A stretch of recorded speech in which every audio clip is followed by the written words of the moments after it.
Hello everyone, this is a review of 7316, the Excavation Searcher.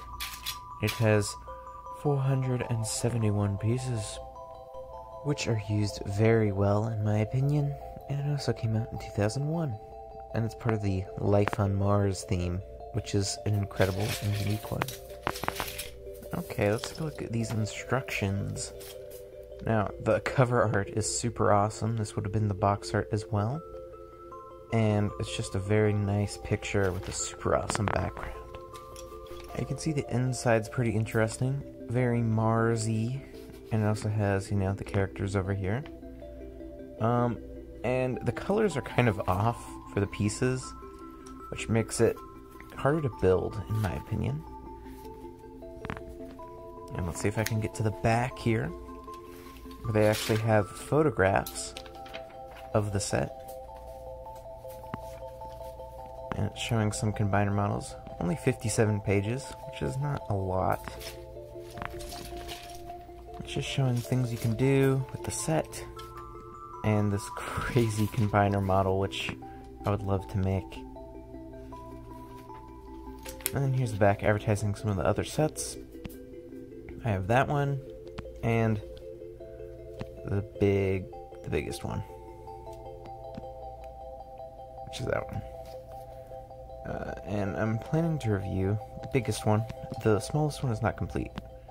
I'd also like to get the Red Planet Protector, and then the other one, the something Mech, Recon Mech RP.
that was a very unique and fun build.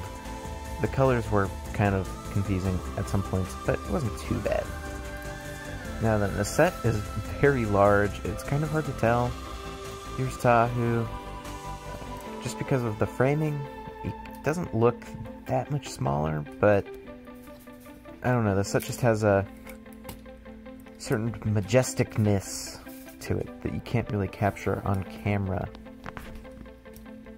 And probably the main gimmick of life on Mars is it's incredibly modular, so it's rather easy to review. I guess we'll look at these back legs first, and it's basically a crane with legs, which is pretty funny.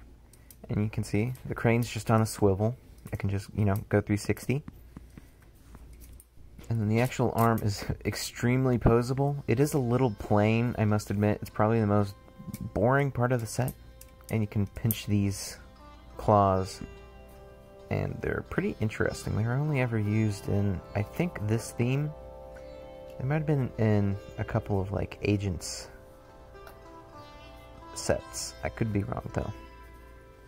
And there's a pretty cool panel piece that's in almost all of these sets. But there's one.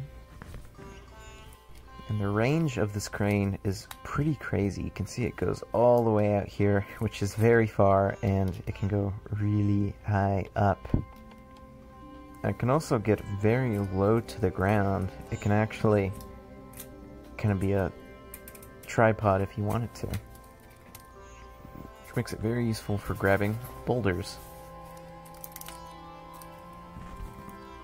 And since we're talking about articulation, I guess we can talk about the legs. The feet can go back and forth, I guess ankles. And the knees can go pretty far back. They can't go, well, pretty far forward. They can't go back at all. But you can definitely very easily get it into some walking poses. Not rocking. Okay, and then here's the middle section, which is just storage. And it also has this little hovercraft, which is pretty cool. I very much like it. It's very unique.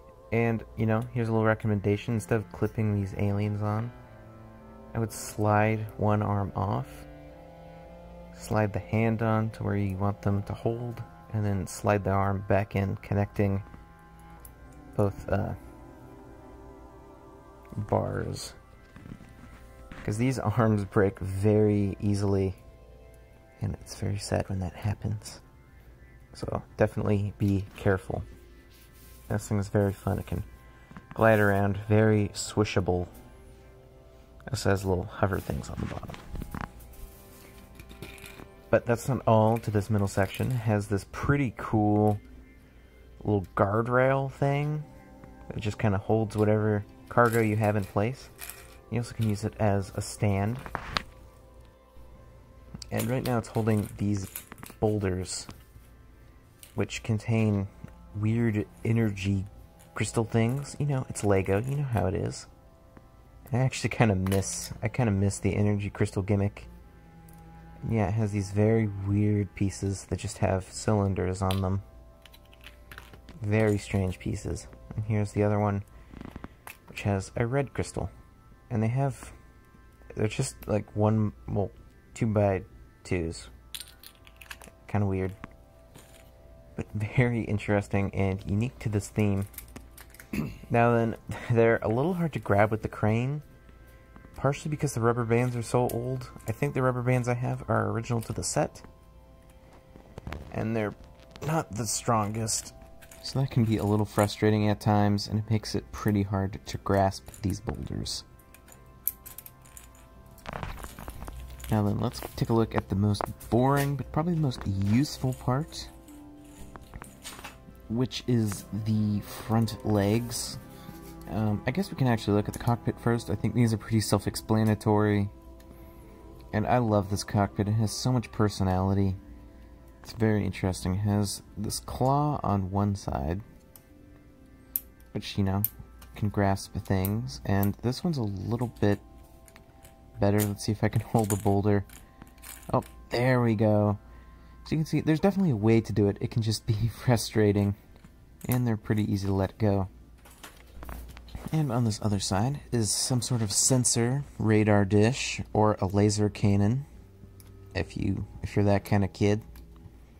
And, oh yeah, the arms can just swivel back and forth, and the elbows can go up and down. And this side does have a little bit more articulation with the claw.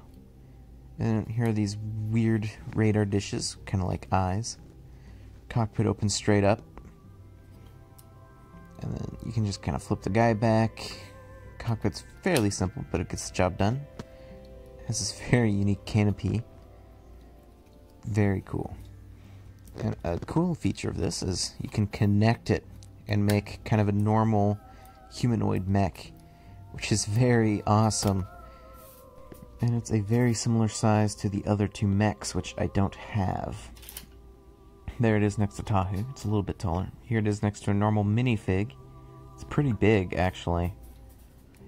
And it's very cool. You can definitely get it into some very nice poses. You can walk around. A big problem I have with it is that this part kind of swivels around the cockpit. Let me see. Yeah, there we go. It's extremely loose. And that's basically all it for the main, like, actual excavation searcher. It does come with an extra one of these, which is, I don't know what it's called, it's just a Technic piece, Technic connector. And I think it's incredible that they have this, because you can make very weird creations with it. And I think it's just so thoughtful. Yeah, you can make really short things like this if you want. I'm not sure why you would. But you also can connect two receivers together, which is pretty cool. So you can make very strange things like that. Kind of weird, but extremely fun. We can take a look at some more combinations a little bit later. There is another whole entire section to the set, which is a small base / dock for the mech. So let me just get that. And here it is. It's fairly large itself, and this should be open. Okay. You can see it's rather large. It's pretty cool. It's fairly tall. Also has this very unique printed slope and this little sensor up here. And what this thing is used for is actually receiving boulders. So what you can do is get your mech. And I think this is probably one of the most fun features, well, the second best feature of the whole theme, is being able to dock your mech and kind of offload. So yeah, you can kind of just load up, and what you do is you close that, you kind of fold the arms, and then you push these together, and now it docks the mech.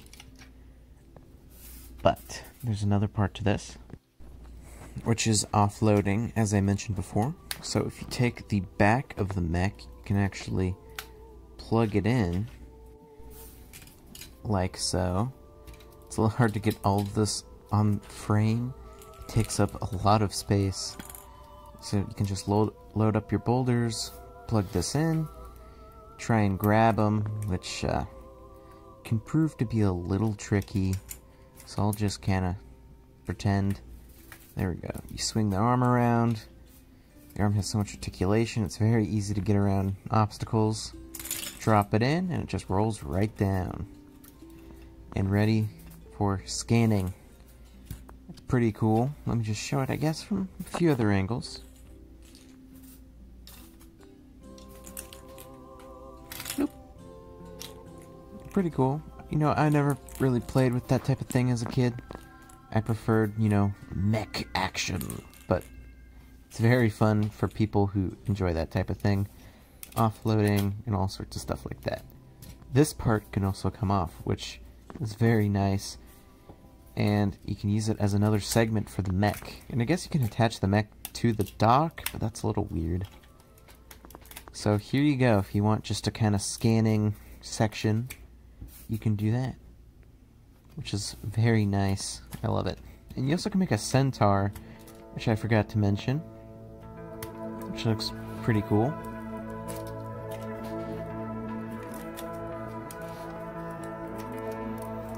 here it is. And that could definitely be useful for some things. Kinda weird, kinda wacky. That's what this theme's all about. And heck, you can even do this. Why not, you know? Just imagine. And then, yeah, I don't know why you'd want to plug it in to the back, but you can. Now let's take a look at the minifigures. Okay, so this is our first guy, Vega. And he's the most common by far. And he's very simple, he just has orange. And these two big kinda like, I'm over this eyes. And interestingly, in the instructions, his print looks a little bit different. Because you can see the other figures are very accurate. But for some reason his eyes look a little strange in the instructions. Always found that to be interesting. But yeah, he's pretty basic, but you know, he's good nonetheless. One thing I do like about these aliens, these Martians, is they can actually have different postures. So you can have like kind of an older guy who just kind of leans forward. You can have a guy who's kind of, you know, laid back. That's a little extreme, but I think you get the point. You can also have a pose, if you would like. Re with a W, of course. And here's our next guy, Pollux. And by the way, all of these guys are named after stars. And I really enjoy this guy. Let me just talk about articulation real quick. They can go forward and back real far. So can the heads. They basically are just battle droids.